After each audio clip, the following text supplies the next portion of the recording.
솔직히 말해서 어머니는 그냥 저희 아버님 옆에 붙어서 돈이나 빼먹던 거머리 아니셨어요? 이제 피 빨아먹을 사람도 죽었으니 조용히 나가주시는 게 맞죠? 거머리. 그 말을 듣는 순간 명숙의 머릿속에서 무언가가 뚝 하고 끊어지는 소리가 났습니다. 명숙은 조용히 고개를 끄덕였습니다. 알았다. 너희들 뜻이 그렇다면 늙은이가 힘이 있나? 내일 아침에 바로 나가주마. 명숙은 택시를 한 대 잡아타고 자식들이 절대 상상도 못할 곳으로 향했습니다. 오직 복수만이 그녀의 눈동자에 이글거리고 있었습니다. 이야기가 궁금하시다면 구독과 좋아요 눌러주세요.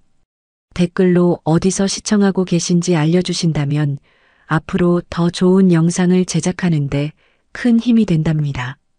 한낮에 햇살이 쨍하게 비추는 장례식장 로비, 하얀 국화꽃 향기 사이로 낯선 인물의 흐느낌과 조문객들의 웅성거림이 섞여 들었습니다. 사람들은 저마다 손에 국화 한 송이를 들고 영정 사진 앞에 섰습니다. 그리고 그들 중 대부분은 명숙의 손을 잡으며 연신 사모님, 힘내세요라고 속삭였습니다. 그들의 눈에 비친 명숙은 평생 돈 많은 남자 덕에 호의호식하며 살다가 홀로 남겨진 가여운 노인일 뿐이었습니다. 그들의 동정어린 시선을 받으며 명숙은 그저 고개만 까딱일 뿐이었습니다. 겉으로는 슬픔에 잠긴 듯 보였지만 그녀의 마음속은 싸늘한 호수처럼 고요했습니다. 오히려 이 모든 상황이 끝났다는 것에 대한 묘한 허탈감이 밀려왔습니다. 이 모든 것이 마치 잘 짜인 한 편의 연극처럼 느껴졌습니다. 주인공인 남편 강호는 막을 내렸지만 무대 위에는 그의 죽음을 진심으로 슬퍼하는 배우는 단 한 명도 없었습니다. 오직 유산이라는 종착역을 향해 달려가는 이기적인 경주마들만이 보일 뿐이었습니다. 명숙의 팔짱을 낀 채 다가온 며느리 수연이 상냥한 목소리로 말했습니다. 어머니, 힘드시죠? 이모님이 아침 일찍 오셔서 죽 끓여주셨어요. 좀 드세요. 겉으로만 본다면 더없이 착하고 살가운 며느리였습니다. 하지만 명숙의 눈에 비친 수연은 전혀 다른 사람이었습니다. 수연의 시선은 명숙의 손목에 있는 다이아몬드 시계와 목에 걸린 진주 목걸이를 번갈아 훑고 있었습니다. 마치 저것들을 팔면 얼마가 나올지 계산하는 듯한 탐욕스러운 눈빛이었습니다. 그때였습니다. 첫째 아들 우진이 어깨를 들썩이며 오열하는 소리가 들렸습니다. 우진은 눈물 한 방울 흘리지 않으면서도 온몸을 흔들며 슬픔을 과장하고 있었습니다. 그의 오열은 마치 오페라 배우의 연기처럼 어색하고 가식적이었습니다. 아버지의 죽음보다는 회사의 유산에 더 관심이 많은 녀석이었습니다. 빚더미에 앉아 있으면서도 매번 허세만 부리는 우진의 모습에 명숙은 씁쓸한 미소를 지었습니다. 그는 틈만 나면 동생 이지은의 남편, 즉 재부를 붙잡고 아버지 회사의 지분 문제를 속닥거리고 있었습니다. 눈은 이미 돈 욕심으로 번뜩이고 있었습니다. 그 옆에 선 딸 지은은 또 얼마나 얄미운지 모른다고 명숙은 생각했습니다. 지은은 오빠 옆에 서서 위로하는 척하면서도 끊임없이 명숙의 몸에 걸친 보석들을 쳐다보고 있었습니다. 명숙의 남편 강호는 체면을 중시하는 사람이었습니다. 당신이 나보다 돈을 더 많이 번다는 건 아무도 모르게 해야 해. 나는 잘 나가는 회장님이고 당신은 살림만 하는 아내인 거야. 알겠어? 남편은 늘 그렇게 말했습니다. 그래서 명숙은 평생 그 약속을 지키며 살았습니다. 시장에서 반찬 장사로 시작한 명숙이네. 곡간이라는 회사가 남편의 회사인 강훈그룹으로 알려지게 된 것도 그 때문이었습니다. 자식들도 세상 사람들도 모두 이강훈이 성공한 회장님이고 명숙은 그저 남편 덕을 보며 사는 평범한 주부로 알았습니다. 명숙은 그것이 가족을 위한 최선이라고 생각했습니다. 그렇게 40년이라는 긴 세월을 남편의 그림자로 살았습니다. 하지만 이제 그 연극은 끝났습니다. 더 이상 가면을 쓸 필요가 없었습니다. 남편의 장례식은 단순히 한 사람의 죽음을 애도하는 자리가 아니었습니다. 그것은 명숙의 오랜 이중 생활에 종지부를 찍고 숨겨져 왔던 진실이 드러날 날을 알리는 예고편이었습니다. 장례식 내내 며느리 수연은 명숙의 곁을 그림자처럼 맴돌았습니다. 어머니, 식사는 하셨어요?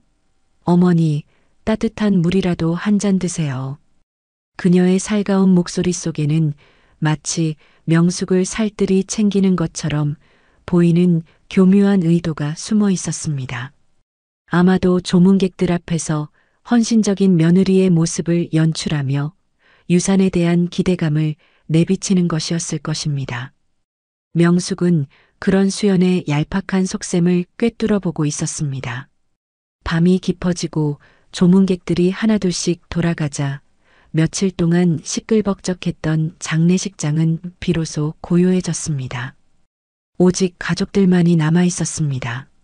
며느리 수연과 아들 우진, 우현 딸 지은은 강훈의 영정사진 앞에서 마지막까지 눈물을 짜내고 있었습니다. 그들의 모습은 마치 연극의 마지막 커튼콜처럼 보였습니다. 명숙은 그런 그들의 모습을 물끄러미 바라보았습니다. 곧 있으면 이 모든 연극이 끝날 것이라는 것을 직감했습니다. 그리고 그들의 진짜 모습이 드러날 때가 왔다는 것도 알 수 있었습니다. 명숙은 조용히 남편의 영정 사진을 바라보며 속으로 되뇌었습니다. 이제 사모님 소리도 끝이구나. 당신 체면 지키겠다고 40년을 숨어 살았는데 이제는 내 진짜 모습을 보여줄 때가 왔어. 당신이 못다한 이야기를 내가 끝내줄게. 명숙의 눈동자에 차가운 결심이 서렸습니다. 그들의 탐욕은 이제 곧 자신들이 상상도 못했던 거대한 진실과 마주하게 될 것입니다. 명숙은 그날 밤 남편의 장례식이 아닌 자신의 과거와 이별하는 마지막 의식을 치르고 있었습니다. 그녀는 더 이상 겉모습에 갇힌 가여운 노인이 아니었습니다. 그녀는 모든 것을 알고 있는 그리고 모든 것을 계획하고 있는 이 연극의 진짜 감독이자 주인공이었습니다. 장례식의 마지막 날 아침, 명숙은 남편을 산에 묻고 돌아왔습니다. 며칠 동안의 피로가 온몸을 짓눌렀지만 그녀의 마음은 그 어느 때보다 단단했습니다. 집으로 돌아온 그녀를 기다리고 있는 것은 더 이상 가족의 따뜻한 위로가 아니었습니다. 그것은 곧 시작될 또 다른 전쟁의 서막이었습니다. 명숙은 그들의 다음 행동을 예견하고 있었습니다. 아니, 이미 오래전부터 준비하고 있었습니다. 남편을 산에 묻고 돌아온 성북동 집은 며칠간의 소란이 거짓말인 것처럼 고요했습니다. 장례식 기간 내내 북적이던 조문객들의 발소리는 온데간데였고 오직 명숙의 발자국 소리만이 텅 빈 공간에 울렸습니다. 명숙은 온몸을 짓누르는 피로를 느끼며 거실 소파에 조용히 앉았습니다. 이제야 모든 것이 끝났다는 생각에 안도감이 들었지만 동시에 어딘지 모를 허탈감이 밀려왔습니다. 이제 좀 쉬어야겠다고 생각한 바로 그 순간이었습니다. 소파 맞은편에 앉아있던 며느리 수연이 차갑게 말했습니다. 장례식 내내 보였던 가식적인 슬픔의 가면은 온데간데였고 그 자리에는 날카로운 야심만이 번뜩이고 있었습니다. 어머니, 잠깐 앉아보세요. 수연의 목소리는 너무나 차가워서 명숙은 순간적으로 몸이 굳는 것을 느꼈습니다. 명숙은 본능적으로 알았습니다. 아, 이제 시작이구나. 명숙의 세 자녀, 우진과 지은, 그리고 막내 아들 우연은 마치 약속이라도 한 듯 나란히 명숙의 앞에 서 있었습니다. 그들의 얼굴에는 일말의 연민이나 슬픔도 없었습니다. 오직 계산적인 눈빛만이 가득했습니다. 수연이 아주 착한 며느리 같은 목소리를 가장하며 말을 이었습니다. 이제 아버님도 안 계시고 이 집을 언제까지 이렇게 둘 수는 없잖아요. 명숙은 아무 말 없이 며느리를 쳐다보았습니다. 우진, 지은, 우연 모두 그저 가만히 서 있을 뿐이었습니다. 마치 사냥꾼이 먹잇감을 포위하듯 그들은 완벽하게 명숙을 애워싸고 있었습니다. 그래서 말인데요. 이제 이 집에서 나가주셔야겠어요. 순간 명숙의 머리가 멍해졌습니다. 내가 잘못 들었나? 싶어 수연의 얼굴을 다시 보았지만 그녀의 눈빛에는 한치의 흔들림도 없었습니다. 수연은 아무렇지 않게 말을 이었습니다. 어머니 혼자 사시기엔 집이 너무 크잖아요. 저희가 들어와 살면서 아버님이 남기신 이 집을 잘 지키는 게 저희 할 일이라고 생각해요. 그때 옆에 서 있던 첫째 우진이 거들었습니다. 맞아요, 어머니. 저희가 공기 좋은 곳으로 좋은 양로원 알아봐 드릴게요. 평생 일 한 번 안 해보셨는데 혼자 어떻게 사실까 걱정 마시고요. 평생 일 한 번 안 해봤다는 우진의 말에 명숙은 가슴이 철렁 내려앉는 기분이었습니다. 자신들을 키우고 그들의 삶을 뒷바라지하느라 이 손이 어떻게 되었는지 저들은 평생 모를 것이었습니다. 명숙은 그들의 이기적인 말에 억장이 무너지는 것을 느꼈습니다. 딸 지은까지 나서서 말했습니다. 엄마, 우리 생각해서 이러는 거야. 엄마 편하게 쉬시라고. 혼자 있으면 불편하잖아. 편하게 쉬라고요? 명숙은 속으로 쓴웃음을 지었습니다. 너희들끼리 유산 가지고 신나게 놀게 늙은이는 방해되니 꺼져달라는 소리를 참 예쁘게도 말하는구나. 명숙은 아무 말 없이 서 있었습니다. 그녀의 침묵에 용기를 얻은 며느리 수연은 한 걸음 더 다가와 아주 작은 목소리로 명숙의 귀에 속삭였습니다. 하지만 그 소리는 명숙의 귀에 또렷하게 박혔습니다. 솔직히 말해서 어머니는 그냥 저희 아버님 옆에 붙어서 돈이나 빼먹던 거머리 아니셨어요? 이제 피 빨아먹을 사람도 죽었으니 조용히 나가주시는 게 맞죠? 거머리. 그 말을 듣는 순간 명숙의 머릿속에서 무언가가 뚝 하고 끊어지는 소리가 났습니다. 그들의 모욕적인 말에 느꼈던 모든 슬픔과 억울함 같은 감정은 한순간에 사라졌습니다. 그 자리를 대신한 것은 차가운 분노였습니다. 명숙은 조용히 고개를 끄덕였습니다.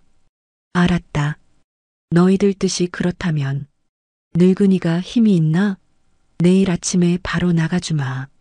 명숙의 간단한 대답에 가족들은 모두 눈이 휘둥그레졌습니다. 막내 아들 우연히 더듬거리며 물었습니다. 어머니, 정말 나가시겠다고요? 명숙은 대답하지 않고 몸을 돌려 방으로 들어갔습니다. 문을 닫자마자 밖에서 들려오는 그들의 웃음소리가 그녀의 귀를 찔렀습니다. 휴, 다행이다. 엄마가 저렇게 쉽게 나올 줄 몰랐네. 그 소리를 들으며 명숙은 조용히 캐리어를 꺼냈습니다. 비싸고 화려한 옷들과 보석들은 그대로 두었습니다. 어차피 다 그녀의 것이었지만 지금은 미끼로 던져줄 때였습니다.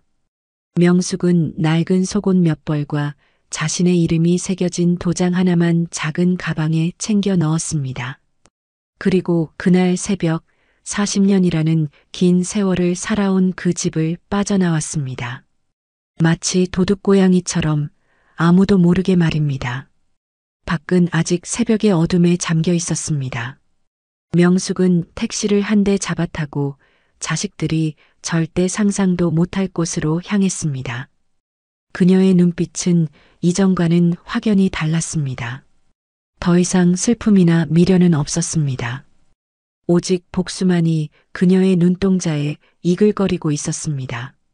그녀의 인생 2막은 그렇게 시작되고 있었습니다.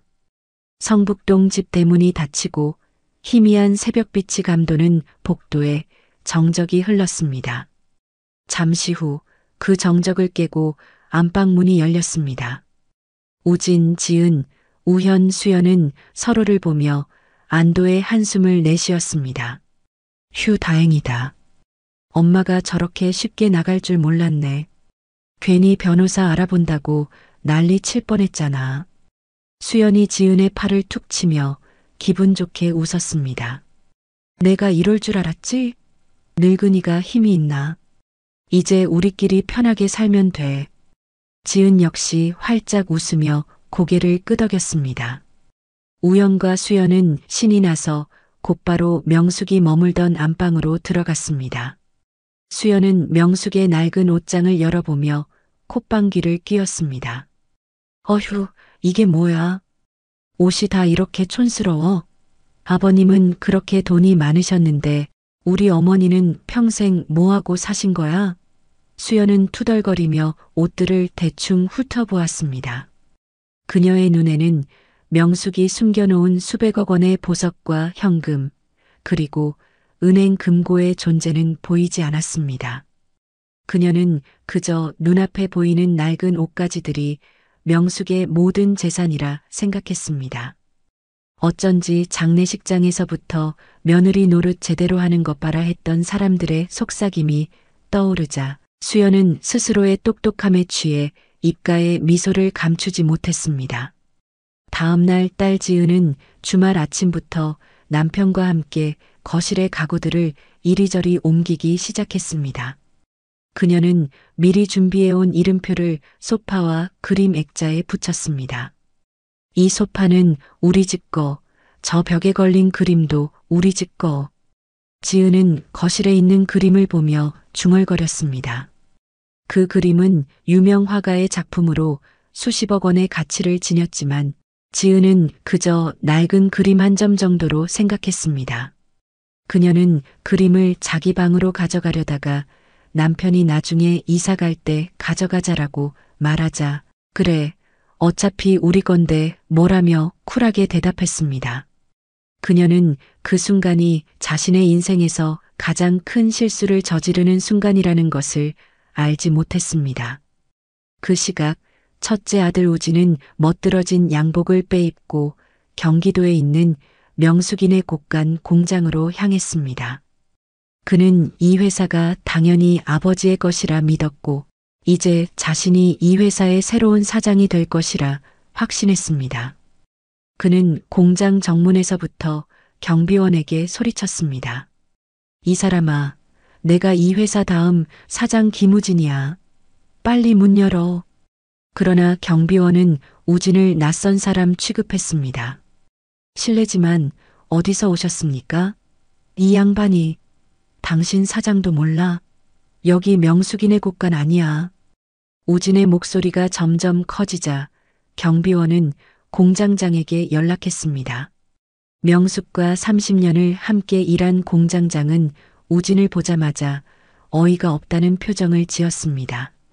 우진은 팔짱을 낀 채 오만하게 말했습니다. 당신이 공장장이요? 우리 아버지가 돌아가셨소. 이제부터 이 회사는 내가 맡을 테니 서류부터 다 가져오시오. 공장장은 점잖게 대답했습니다. 실례지만 이강훈 사장님 아드님이십니까? 그래요, 내가 바로 아들이야. 우진이 득이양양하게 외쳤습니다. 아드님 착각하셨습니다.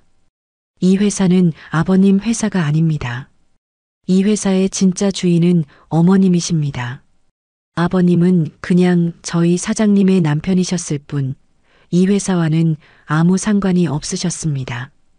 공장장의 말에 우진의 얼굴은 순식간에 빨개졌다가 하얗게 변했습니다. 그는 믿을 수 없다는 듯 소리쳤습니다. 무슨 소리야? 아버지가 평생 이 회사를 키웠는데 당신 지금 나한테 거짓말하는 거야? 당장 잘라버릴 거야. 공장장은 피식 웃으며 말했습니다. 아드님, 사람을 자르는 건 저희 김명숙 사장님만 할 수 있는 일입니다. 그리고 아버님이 이 회사를 키웠다고요? 그럼 우리 회사에서 제일 잘 팔리는 반찬이 뭔지는 아십니까? 이 공장 땅이 누구 이름으로 되어 있는지는 아시고요? 우진은 아무 말도 하지 못했습니다. 그는 평생 명숙이 보내주는 반찬만 받아 먹었을 뿐 그것이 어디서 어떻게 만들어지는지는 한 번도 궁금해한 적이 없었습니다. 결국 그는 두고 보자라는 유치한 말만 남기고 쫓겨나듯이 공장을 떠나야 했습니다. 우진은 곧바로 동생들에게 전화를 걸어 이 사실을 알렸습니다. 명숙이네 곳간이라는 이름은 알았지만 진짜 사장이 엄마일 줄은 상상도 못했을 겁니다. 이 이야기를 전해 들은 명숙은 호텔방 침대에서 배를 잡고 웃었습니다. 그래, 이제 겨우 맛보기일 뿐이다. 그녀는 조용히 짐을 챙겨두었던 작은 가방을 바라보았습니다. 그 속에는 낡은 속옷과 함께 자신의 이름이 새겨진 도장이 들어 있었습니다. 그것은 그녀가 지난 40년간 남편의 그림자로 살면서도 단 한순간도 잃지 않았던 자신의 정체성이자 복수를 위한 가장 강력한 무기였습니다. 명숙은 호텔방 창밖을 바라보며 생각했습니다. 너희들이 아빠 것이라 철석같이 믿었던 그 모든 것들이 사실은 너희들이 무시하고 내쫓은 이 늙은 엄마의 것이라는 사실을 아주 천천히 하나씩 알게 될 것이다. 그때 너희들 표정이 어떨지 벌써부터 기대가 되는구나. 자식들이 머리를 싸매고 있을 동안 명숙은 호텔방에서 아주 바쁘게 움직였습니다. 그녀의 변호사는 매일 아침 서류 가방을 들고 그녀를 찾아왔습니다. 평창동 집 등기 서류, 청담동 빌딩 서류, 그리고 회사 서류까지. 모든 서류에는 명숙의 이름 김명숙이 선명하게 박혀 있었습니다. 명숙과 변호사는 마치 장군들처럼 작전 회의를 했습니다. 그녀의 복수는 이제 막 시작되고 있었습니다. 경기도 공장에서 쫓겨나듯이 돌아온 우진의 얼굴은 사색이 되어 있었습니다. 그는 곧바로 동생들에게 전화를 걸어 공장에서 있었던 일을 낱낱이 털어놓았습니다. 말도 안 돼. 아버지가 평생을 바친 회사라고. 우진의 목소리에는 분노와 함께 믿을 수 없다는 절망감이 뒤섞여 있었습니다. 수연은 남편 우연의 팔을 붙잡고 떨리는 목소리로 물었습니다. 여보, 정말이야? 그 회사 주인이 어머니라고? 그럼 우리 이제 어떻게 되는 거야? 지은 역시 충격에 휩싸여 아무 말도 하지 못했습니다. 그들은 철석같이 믿었던 아버지의 유산이 사실은 자신들이 내쫓은 어머니의 것이었다는 사실을 받아들이기 어려워했습니다. 명숙이네 곳간, 이름은 알았지만 설마 진짜 사장이 엄마였을 줄은 상상도 못했을 겁니다. 그들의 당황과 절망을 상상하는 것만으로도 그녀의 입가에 옅은 미소가 번졌습니다. 그래, 이제 겨우 시작일 뿐이다. 명숙은 조용히 자신의 핸드폰을 바라보았습니다. 이제 곧 그들이 연락을 해올 것이라는 것을 직감했습니다. 명숙이 집을 나온 지 일주일쯤 지났을 무렵 예상했던 대로 자식들에게서 전화가 불이 나기 시작했습니다. 첫 번째는 딸 지은이었습니다. 엄마, 어디야? 왜 전화 안 받았어? 아빠 앞으로 편지가 왔는데 명동 빌딩 세금 고지서가 이렇게 많아. 이게 다 뭐야? 아빠가 이런 것도 있었어? 수화기 너머로 들려오는 지은의 목소리는 불안감으로 가득 차 있었습니다. 명숙은 차분하고 냉정하게 대답했습니다. 나한테 왜 묻니? 내 아빠 재산이라며? 너희들끼리 알아서 해야지. 명숙의 말에 지은은 더욱 당황하며 소리쳤습니다. 아니, 그래도 엄마가 같이 살았으니까 알 거 아니야? 이거 세금 안 내면 어떻게 되는 거야? 명숙은 단 한마디로 그녀의 기대를 꺾어버렸습니다. 나라에서 뺏어가겠지. 명숙은 더 이상의 대화를 원치 않는다는 듯 뚝 하고 전화를 끊었습니다. 곧이어 첫째 아들 우진에게서 전화가 걸려왔습니다. 어머니, 지금 장난하세요? 공장에 갔더니 사장님이 어머니라면서요. 이게 어떻게 된 일이에요? 우진의 목소리는 분노와 원망이 뒤섞여 있었습니다. 명숙은 여전히 차가운 목소리로 대답했습니다. 네가 본 그대로다. 우진은 그 대답에 할 말을 잃은 듯 잠시 침묵하다가 다시 다급하게 물었습니다. 아니, 그럼 아버지 회사가 아니었어요? 그럼 저희는 이제 어떻게 되는 건데요? 명숙은 그의 불안감을 즐기듯 나지막이 말했습니다. 글쎄다. 그건 나도 모르겠구나. 명숙은 전화기 너머로 거의 울기 직전인 우진의 목소리를 들으며 속으로 생각했습니다. 이제야 슬슬 겁이 나기 시작하는구나. 발등에 불이 활활 타오르는 기분이 어떤 건지 이제 좀 알게 되려나? 그들의 절망과 혼란을 지켜보는 것은 명숙에게는 복수의 달콤함을 느끼게 하는 순간이었습니다. 그러나 그들의 절망은 아직 끝이 아니었습니다. 가장 그녀의 심기를 건드렸던 며느리 수연은 전화 대신 길고 긴 문자를 보내왔습니다. 처음에는 예의를 갖춘 듯한 문장이었습니다. 어머님, 어디 계신지 연락 좀 주세요. 이야기 좀 나눠요. 명숙은 그 문자를 읽고 코웃음을 쳤습니다. 이야기? 나를 거머리라 부르며 내쫓을 때는 언제고 이제 와서 무슨 할 이야기가 있을까? 명숙은 답장하지 않았습니다. 그러자 몇 시간 뒤 더 길고 애절한 문자가 도착했습니다. 어머님, 저희가 정말 잘못했어요. 잠시 정신이 나갔었나 봐요. 다시 집으로 돌아오세요. 저희가 잘 모실게요. 잘 모실게요. 이 문자를 보는 순간 명숙은 웃음을 참을 수가 없었습니다. 그녀는 이 말이 가진 진짜 의미를 누구보다 잘 알고 있었습니다. 어머님 이름으로 된 재산이 얼마나 되는지 알아야겠으니 제발 돌아와서 설명 좀 해주세요라는 뜻과 똑같았습니다.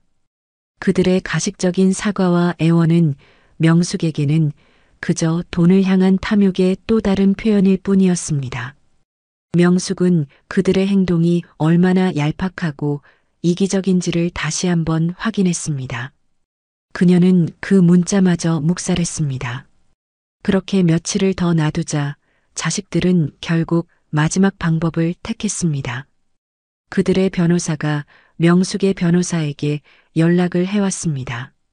죽은 남편의 유언장을 정식으로 열어보자는 제안이었습니다.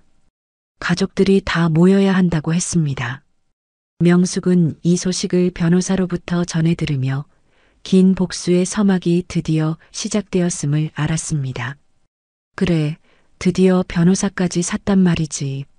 자기들끼리는 해결이 안 된다고 생각한 모양이군. 잘 됐네.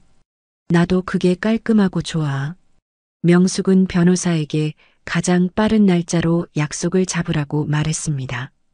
그리고 회의에 나갈 변호사 한 명을 더 소개해달라고 요청했습니다. 아주 싸움 잘하고 무서운 여자 변호사로. 명숙은 이제 지난 40년간 숨겨왔던 모든 진실을 세상에 드러낼 준비를 마쳤습니다. 그녀는 호텔방 창밖으로 펼쳐진 서울의 야경을 바라보며 곧 펼쳐질 마지막 파티를 상상했습니다. 유언장을 열어보는 날이 일주일 뒤로 잡혔습니다. 그 시간 동안 명숙은 마지막 파티를 위한 만반의 준비를 시작했습니다. 가장 먼저 한 일은 평생 처음으로 백화점 명품관에 방문한 것이었습니다. 그녀는 늘 시장 옷만 사입었고 값비싼 옷을 살 일도 없었기에 명품관은 그녀에게 낯선 세계였습니다. 젊고 세련된 직원이 그녀를 위아래로 훑어보며 웬 할머니가 길을 잘못 들었나 하는 표정을 지었습니다. 명숙은 그런 시선에 아랑곳하지 않고 지갑에서 검은색 카드를 꺼내 보여주었습니다. 그것은 남편 이강훈의 이름이 아니라 명숙 자신의 이름 김명숙이 선명하게 새겨진 카드였습니다. 카드를 본 직원의 눈이 순식간에 동그래지더니 갑자기 허리를 90도로 숙여 인사했습니다. 어머, 사모님, 이쪽으로 오세요. 어떤 옷을 찾으세요? 이 가게에서 제일 비싸고 제일 무서워 보이는 옷으로 가져와 봐요. 딱 보기만 해도 다른 사람들이 함부로 말을 못 걸 만한 옷으로요. 그렇게 해서 산 옷은 깊은 남색의 정장이었습니다.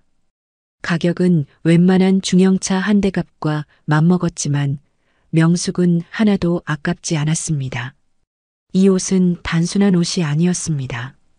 지난 40년간 남편의 뒤에 숨어 살아야 했던 자신에게 주는 선물이었고, 동시에 자신을 무시했던 자식들에게 보내는 강력한 경고장이었습니다. 다음 날 명숙은 변호사로부터 소개받은 여자를 만났습니다.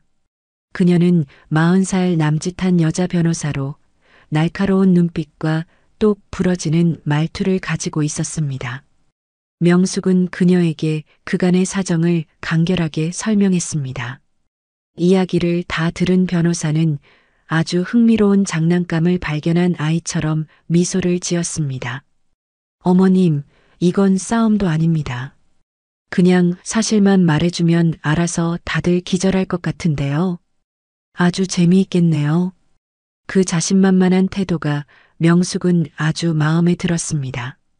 그녀는 곧바로 변호사에게 이 모든 일의 전말을 이야기했습니다. 남편과의 관계, 명숙이 숨겨온 재산, 그리고 자식들의 행동까지. 변호사는 고개를 끄덕이며 명숙의 모든 말을 진지하게 경청했습니다. 그녀는 명숙이 들고 온 서류들을 꼼꼼하게 살폈고 그 속에서 명숙의 이름이 찍힌 수많은 증거들을 확인했습니다. 그리고 마침내 운명의 날 월요일이 되었습니다. 명숙은 새로 산 남색 정장을 입고 옷장 속 깊숙한 곳에 숨겨두었던 다이아몬드 브로치를 가슴에 달았습니다. 40년 만에 처음으로 자신을 위한 차림을 한 것이었습니다. 명숙은 개인 기사에게 연락했습니다. 김 기사, 시내에 있는 변호사 사무실로 가자고. 자식들은 명숙에게 개인 기사가 있을 거라고는 상상조차 하지 못했을 것입니다. 늘 직접 운전을 하거나 버스를 탔던 명숙이었으니 당연한 일이었습니다. 약속 시간 15분 전 번쩍이는 검은색 고급 세단이 변호사 사무실 건물 앞에 멈춰 섰습니다. 기사가 내려서 뒷문을 열어주자 명숙이 천천히 내렸습니다. 사무실 창가에서 초조하게 기다리던 우진과 지은, 그리고 며느리 수연의 얼굴이 놀라움으로 굳어지는 것이 보였습니다. 그들은 분명 낡은 옷을 입은 초라한 노인 한 명이 버스를 타고 올 것이라 예상했을 것입니다. 그러나 그들의 눈앞에 나타난 것은 낯선 사람처럼 우아하고 당당한 모습의 명숙이었습니다. 명숙은 그들의 굳어진 표정을 즐기며 건물 안으로 들어갔습니다. 로비에는 명숙의 변호사와 새로운 여자 변호사가 그녀를 기다리고 있었습니다. 사장님, 준비되셨습니까? 여자 변호사가 나지막이 물었습니다. 명숙은 고개를 끄덕였습니다. 준비되고 말고 40년을 기다렸는데. 명숙과 두 변호사는 함께 회의실로 들어갔습니다. 회의실 안에는 우진과 지은, 그리고 우연과 수연 부부가 앉아 있었고 그 옆에는 그들이 고용한 뚱뚱한 남자 변호사가 앉아 있었습니다. 명숙의 달라진 모습에 그들은 완전히 기가 죽어 아무 말도 하지 못했습니다. 명숙은 그들의 맞은편 가장 높은 자리에 앉았습니다. 그리고 조용히 입을 열었습니다. 자, 이제 시작해볼까? 너희들이 그토록 기다리던 유산 파티 말이야. 명숙의 차가운 목소리가 회의실 공기를 얼어붙게 만들었습니다. 아이들의 얼굴에는 뭔가 단단히 잘못됐다는 불안감이 가득했습니다. 이제 곧 그들의 행복한 꿈이 와장창 깨질 시간이었습니다. 그때 우진과 지은이 돈을 주고 고용한 뚱뚱한 변호사가 헛기침을 한번 하더니 서류를 펼쳤습니다. 그럼 지금부터 돌아가신 이강훈 회장님의 유언장을 읽겠습니다. 그는 굳게 닫혔던 입술을 어렵게 열고 유언장을 읽어내려갔습니다. 명숙은 팔짱을 끼고 아주 편안하게 앉아 그 모습을 지켜보았습니다. 그는 한참 동안 어려운 법률 용어들을 떠들었습니다. 그녀는 하품이 나오는 것을 꾹 참았습니다. 드디어 가장 중요한 부분이 나왔습니다. 모두가 숨을 죽였습니다. 우진, 지은, 우현, 수연은 잔뜩 긴장한 채 허리를 고추 세우고 귀를 쫑긋 세웠습니다.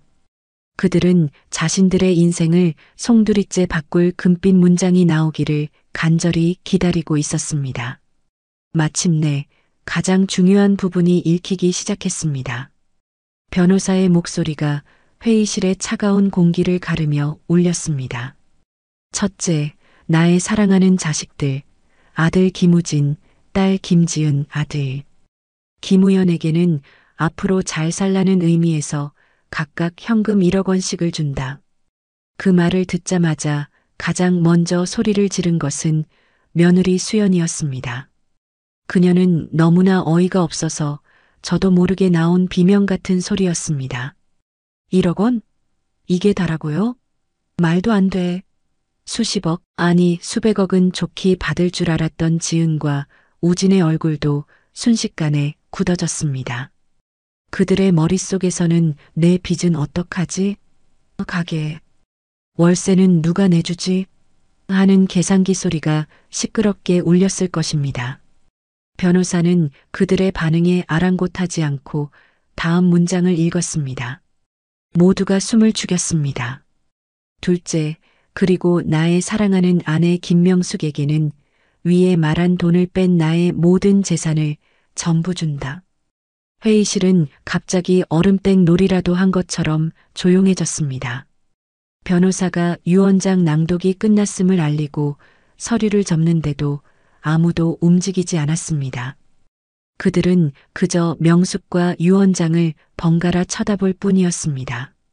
믿을 수 없다는 듯한 표정이었습니다. 가장 먼저 침묵을 깬 사람은 역시나 용감한 며느리 수연이었습니다. 그녀는 벌떡 일어나 앉아있던 테이블을 손바닥으로 쾅 내리쳤습니다. 잠깐만요. 이게 말이 돼요? 아버님 전 재산이 얼만데 그걸 저 할머니한테 다 준다고요? 자식들한테는 쥐꼬리만 한 1억씩 주고. 이건 가짜예요. 가짜. 명숙은 가만히 앉아서 수연이 얼마나 더 바보 같은 소리를 짓거리는지 구경했습니다. 저 할머니가 아버님 옆에서 무슨 짓을 했는지 몰라요. 분명히 아버님을 꼬드겨서 유언장을 저렇게 쓰게 만들었을 거예요. 평생 돈 한 푼 안 벌고 아버님 옆에 붙어서 돈이나 뜯어먹던 주제에 양심도 없지. 수연은 명숙을 향해 손가락질하며 소리쳤습니다. 그 순간 명숙은 이제 쇼를 시작할 때라는 것을 직감했습니다. 그녀는 옆에 조용히 앉아있던 여자 변호사를 향해 고개를 한번 끄덕였습니다. 명숙의 신호를 받은 여자 변호사는 들고 온 두툼한 서류 가방을 열었습니다. 그 모습은 마치 의사가 수술칼을 꺼내는 것처럼 차분하면서도 무서워 보였습니다. 그렇다면 여러분이 말하는 아버님의 재산이 정확히 무엇인지, 그리고 그 진짜 주인이 누구인지부터 확실하게 알아봅시다. 여자 변호사는 첫 번째 서류를 꺼내 테이블 위로 쓱 밀었습니다. 상대편 변호사가 그것을 집어들고는 눈이 튀어나올 뻔했습니다. 이건 성북동 집 문서인데요. 네, 맞습니다. 여러분이 지난 열흘 동안 주인 없는 집처럼 차지하고 계셨던 바로 그 집입니다. 그런데 그 집 문서에 주인 이름이 어떻게 쓰여 있는지 큰 소리로 한번 읽어주시겠어요? 그녀는 명숙의 의도를 정확히 파악했습니다. 변호사는 떨리는 목소리로 읽었습니다. 주인 김명숙. 뭐라고요? 우진, 지은, 수연은 동시에 소리치며 서류를 낚아챘습니다. 그들의 얼굴이 새하얗게 변하는 것을 보니 명숙은 정말이지 꿀맛 같았습니다. 말도 안 돼. 그 집은 아버지가 어머니 만나기 전부터 가지고 있었던 집인데. 딸 지은이 거의 비명을 질렀습니다. 그때 명숙의 첫 번째 변호사가 조용히 설명해 주었습니다. 따님 말이 맞습니다. 이강훈 사장님 집이었죠. 15년 전까지는요.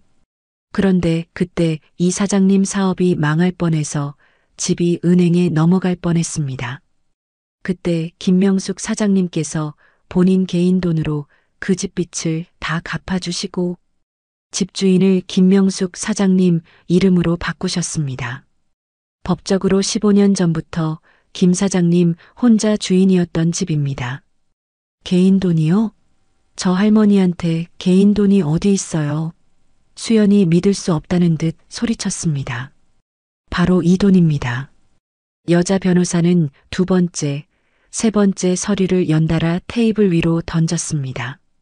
이건 식품회사 명숙이네 곳간의 회사 서류입니다. 만든 날짜는 1996년. 사장 이름은 김명숙. 회사 주인 명단을 보세요. 김명숙 100%. 이강훈 사장님은 그냥 이름만 올려놓은 고문이셨네요. 월급도 안 받는. 그리고 마지막으로 며칠 전 수연을 당황시켰던 서류를 꺼내 보였습니다. 이건 여러분이 아까 세금 고지서를 보고 놀랐던 청담동 빌딩의 문서입니다. 1999년 김 사장님께서 명숙이네 곳간에서 번 돈으로 사신 건물입니다. 지금 팔면 대략 500억 원 정도 됩니다. 500억? 첫째 아들 우진의 입에서 바람 빠지는 소리가 났습니다. 주식 투자로 날린 돈이 생각나 눈앞이 캄캄해졌을 것입니다. 여자 변호사는 마지막으로 확인 도장을 찍듯이 서류철을 펼쳤습니다.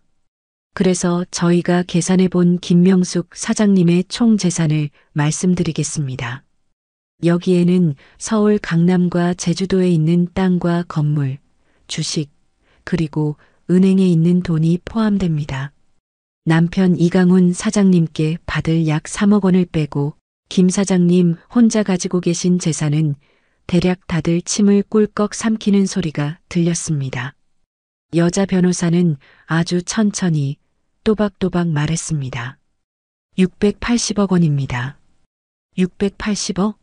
며느리 수연은 그 자리에 주저앉을 뻔했습니다. 다른 자식들도 귀신이라도 본 것처럼 멍한 표정으로 명숙을 쳐다봤습니다. 명숙은 그제야 자리에서 천천히 일어섰습니다. 그리고 인생에서 가장 차가운 목소리로 말했습니다. 그래.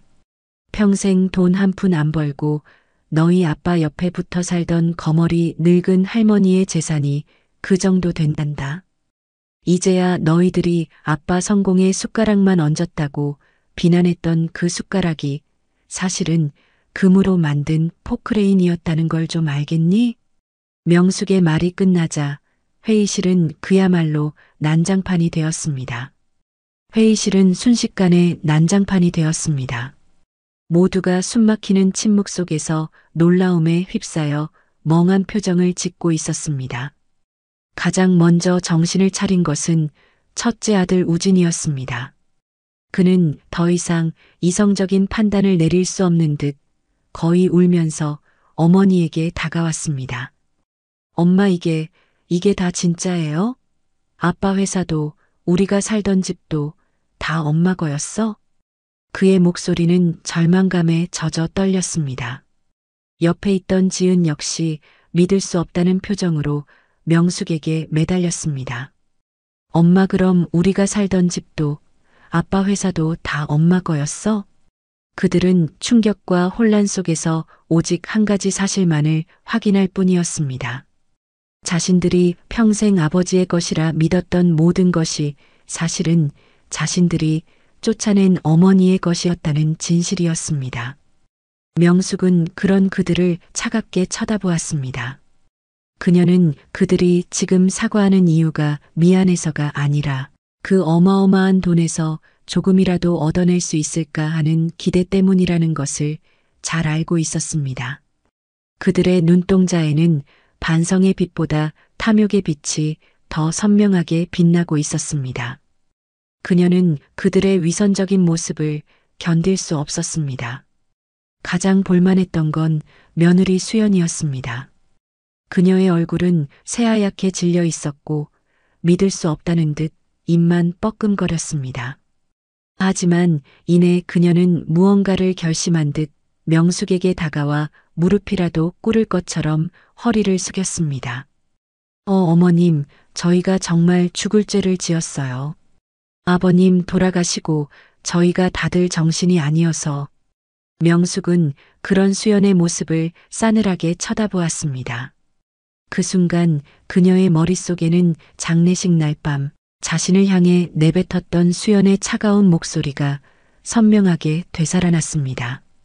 어머니, 솔직히 말해서 그냥 저희 아버지 옆에 붙어서 돈이나 빼먹던 거머리 아니셨어요? 그 비수 같은 말은 그녀의 심장에 깊숙이 박혔습니다. 이제 와서 비는 용서가 얼마나 가식적인지 그녀는 누구보다 잘 알았습니다. 명숙은 차가운 미소와 함께 입을 열었습니다. 용서? 내가 왜 널 용서해야 하니? 어머님, 너는 나를 거머리라고 불렀고 내 남편 장례식이 끝나기도 전에 나를 내 집에서 내쫓았다. 그런데 이제 와서 용서를 빈다고? 내가 지금 비는 대상은 내가 아니라 저기 저 680억이라는 숫자 아니더냐? 명숙의 말에 수연의 얼굴이 파랗게 변했습니다. 그녀는 더 이상 그 보기 싫은 얼굴들을 보고 싶지 않았습니다. 명숙은 고개를 돌려 함께 온 변호사에게 말했습니다. 변호사님 갑시다. 이제 볼일 다 끝났으니. 명숙이 돌아서려 하자 다급해진 우진이 그녀의 팔을 붙잡았습니다. 어머니, 제발 이러지 마세요. 저희 이제 어떻게 살라고요? 명숙은 그의 손을 매정하게 뿌리쳤습니다. 어떻게 살긴? 너희들 앞으로 남겨진 1억씩 가지고 알아서들 살아야지. 그들의 멱살을 잡고 흔들고 싶은 분노가 끓어올랐지만 명숙은 감정을 억누르고 마지막 말을 남기기 위해 입을 열었습니다. 아, 그리고 한 가지 알려줄 게 있다. 지금부터 딱 48시간을 주겠다. 내 집 성북동 집에서 너희들 짐 전부 빼나가거라. 48시간 뒤에도 집 안에 남아있는 물건은 모두 쓰레기라고 생각하고 버릴 것이고 만약 사람이 남아있다면 경찰에 신고해서 도둑으로 잡아넣겠다. 내 말 알아들었지? 그녀는 그들의 얼굴에 남은 마지막 희망마저 산산조각 내버렸습니다. 그 말을 끝으로 명숙은 뒤도 돌아보지 않고 회의실을 나섰습니다. 뒤에서 그녀를 부르는 슬픈 소리들이 들렸지만 명숙은 그 어떤 소리도 신경 쓰지 않았습니다. 그녀의 마음은 이미 차갑게 식어버렸습니다. 그녀는 40년간 숨겨왔던 자신의 모습을 세상에 드러내는데 성공했습니다. 복수는 이미 시작되었고 그 첫 번째 무대는 성공적이었습니다. 48시간 뒤 명숙은 자신의 집 앞으로 갔습니다. 혹시나 하는 마음이 없지는 않았지만 역시나였습니다. 집 앞에는 이삿짐차 대신 며느리 수연의 부모님 차가 와 있었습니다. 수연이 자기 부모님까지 끌어들여 마지막으로 때를 써보려는 모양이었습니다. 명숙은 차에서 내려 천천히 걸어갔습니다. 수연과 그녀의 부모님이 명숙을 기다렸다는 듯이 달려나왔습니다. 사부인, 이게 대체 무슨 일입니까? 아무리 그래도 자식들을 길바닥에 내쫓는 법이 어디 있습니까? 수연의 아버지가 명숙을 보자마자 소리쳤습니다. 수연이 자기 부모에게 뭐라고 거짓말을 해놓았는지 뻔했습니다. 명숙은 그들과 싸우지 않았습니다. 대신 아주 착한 표정으로 인사했습니다. 사돈 어르신, 오셨어요? 귀한 따님이 제 집에서 저를 내쫓을 때는 안 오시더니 이제야 오셨네요. 명숙의 말에 수연의 부모님은 당황한 표정을 지었습니다. 네, 수연이가 사부인님을요? 명숙은 고개를 끄덕였습니다. 네. 제 남편 장례식 날 밤의 말입니다. 늙은 할머니는 이 집에 있을 자격이 없다면서요. 저는 그래서 조용히 나가줬습니다. 그런데 제 자식들과 따님께서 제 집에서 살더니 이제는 아예 자기들 집이라고 우기니까 그래서 법대로 하는 겁니다. 명숙은 가방에서 성북동 집 문서 복사본을 꺼내 보여주었습니다. 그녀의 이름 김명숙 세 글자가 선명하게 찍힌 서류를 본 수연 부모님의 얼굴이 점점 굳어졌습니다. 수연아, 이게 다 진짜니? 수연의 어머니가 딸을 다그쳤습니다. 수연은 아무 말도 못하고 입술만 깨물었습니다. 명숙은 마지막으로 한마디를 덧붙였습니다. 사돈 어르신, 귀한 따님 교육을 어떻게 시키셨기에 남의 재산을 탐내고 시어머니를 길바닥으로 내쫓는 나쁜 아이로 키우셨습니까? 저는 제 자식들 잘못 키운 죄로 오늘 이런 꼴을 보지만 사돈도 할 말은 없는 것 같습니다. 그 말을 들은 수연 아버지의 얼굴이 붉게 달아올랐습니다. 그는 수연의 팔을 거칠게 잡아 끌었습니다. 이 왼수 같으니라고. 당장 집에 가. 남의 집 앞에서 이게 무슨 창피야. 그렇게 며느리 수연은 제 부모 손에 질질 끌려 동네 사람들이 다 보는 앞에서 망신을 당하며 사라졌습니다. 우진과 지은은 이미 짐을 다 뺀 상태였습니다. 텅 빈 집안으로 들어서자 40년 묵은 먼지가 씻겨나가는 기분이었습니다. 명숙은 거실 한가운데 서서 변호사에게 전화를 걸었습니다. 최 변호사, 끝났네. 전화가 끊어지자 명숙은 40년 만에 처음으로 제 집에서 혼자만의 조용함을 즐겼습니다. 파티는 끝났고 이제 새로운 삶을 시작할 시간이었습니다. 그렇게 명숙의 인생 2막이 시작될 무렵 자식들은 각자 자신들이 저지른 짓의 대가를 치르고 있었습니다. 변호사를 통해 가끔 들려오는 소식은 명숙에게 복수했다는 시원함보다는 씁쓸함을 안겨주었습니다. 우진은 받은 1억 원을 주식에 모두 잃었고 이혼 후 빚쟁이를 피해 찜질방을 전전했습니다. 지은은 남편 우연에게 시달리다 결국 병을 얻어하던 일까지 그만두게 되었습니다. 제일 비참해진 것은 며느리 수연과 아들 우연이었습니다. 수연은 부모에게 망신을 당하고 친정으로 쫓겨난 뒤에도 정신을 못 차렸습니다. 우연에게 변호사를 사서 소송을 걸어 돈을 뜯어내자고 꼬드겼지만 명숙의 돈은 남편에게 받은 유산이 아니라 원래 그녀의 것이었기에 법적으로 뺏어갈 방법은 없었습니다. 결국 수연은 통장에 남은 1억 원마저 명품 가방 사는데 다 써버리고 우연을 떠나버렸습니다. 우연은 하루아침에 돈도 아내도 모두 잃고 길거리에 나앉게 되었습니다. 명숙은 그 소식들을 들으며 복수에 대한 허탈함을 느꼈습니다. 돈이 있을 때는 안 보이던 그들의 바보 같고 약한 모습이 돈이 사라지자 그대로 드러난 것뿐이었구나. 그녀는 더 이상 그들의 인생에 끼어들지 않기로 했습니다.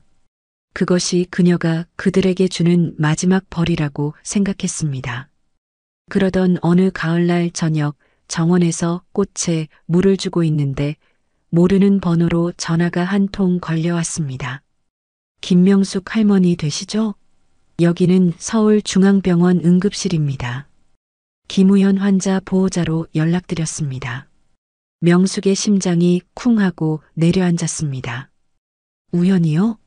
제 막내 아들이요? 애가 왜요? 무슨 일인데요? 명숙의 목소리가 떨렸습니다. 술 마시고 운전하다가 길 옆 가드레일을 들이받았습니다. 다행히 죽지는 않았지만 다리가 부러져서 수술해야 합니다. 명숙은 깊은 한숨을 내쉬었습니다. 결국 이놈이 이럴 줄 알았구나. 그런데 문득 궁금해졌습니다. 왜 저한테 연락하셨어요? 다른 가족들은요? 병원 직원은 담담하게 대답했습니다. 환자분이 비상연락처에 어머님 번호만 남겨두셨습니다. 다른 가족 번호는 모른다고 해서요.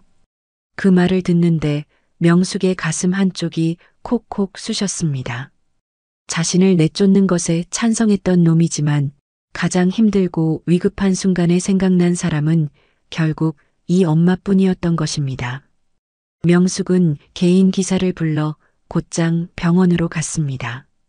응급실 침대에 누워있는 우연의 모습은 정말 한심했습니다. 옷은 더럽고 얼굴은 며칠 굶은 사람처럼 헬쑥했습니다.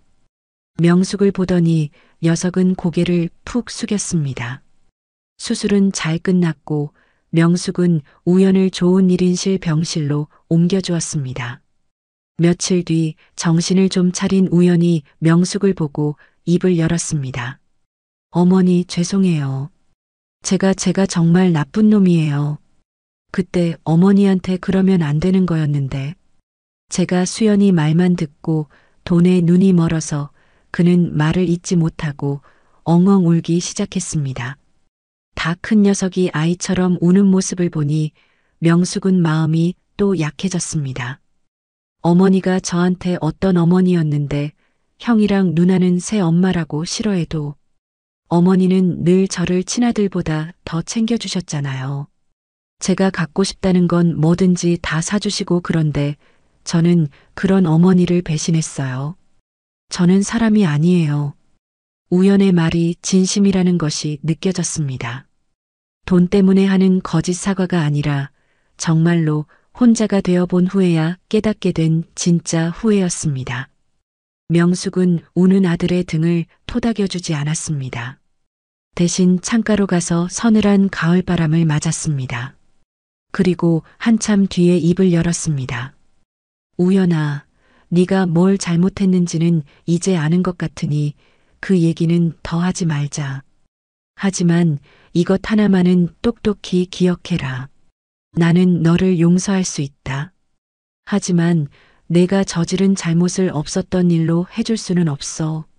내가 술 마시고 사고 낸 것도, 내가 내 인생을 엉망으로 만든 것도 이제는 전부 내가 책임져야 할 몫이다.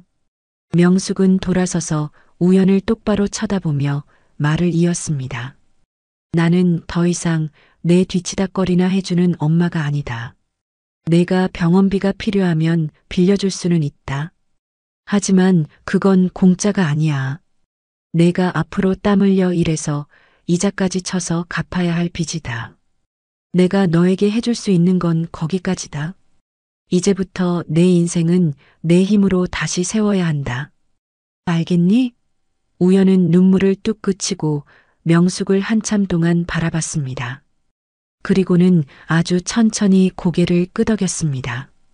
그 눈빛에서 명숙은 희망을 보았습니다.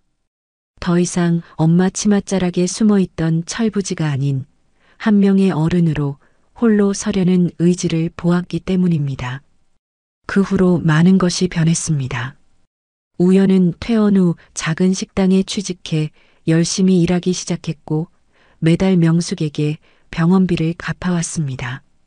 그들은 예전처럼 뭐든지 다 해주는 엄마와 아들은 아니었지만 서로를 한 명의 어른으로 존중하는 새로운 관계를 만들어가기 시작했습니다. 첫째 우진과 딸 지은에게서도 몇 번 연락이 왔습니다. 울며불며 잘못했다고 한 번만 만나달라고 빌었습니다. 하지만 명숙은 바로 만나주지 않았습니다. 대신 짧고 단호하게 말했습니다. 너희들 인생부터 제대로 살고 나서 다시 연락해라. 그들에게는 스스로의 문제를 해결하고 진짜로 반성할 시간이 필요했습니다. 명숙은 이제 넓은 집에서 혼자 삽니다. 사람들은 외롭지 않냐고 묻지만 그녀는 하나도 외롭지 않습니다. 평생을 누군가의 아내, 누군가의 엄마로 살다가 68살이 되어서야 비로소 명숙이라는 제 이름으로 살게 되었기 때문입니다. 정원을 가꾸고 재미있는 드라마를 보고 마음 맞는 친구들과 맛있는 것도 먹으러 다닙니다. 물론 회사 일도 신나게 하고 있습니다. 자신의 손으로 일군 명숙인의 곡간을 우리나라 최고의 반찬 회사로 만드는 것이 그녀의 마지막 꿈입니다. 오늘 이야기를 끝까지 들어주셔서 감사합니다. 영상 보시고 느끼신 감정, 댓글로 함께 나눠주세요. 여러분의 한마디가 누군가에겐 큰 위로가 될 수 있습니다. 영상이 마음에 드셨다면 구독과 좋아요로 응원 부탁드립니다.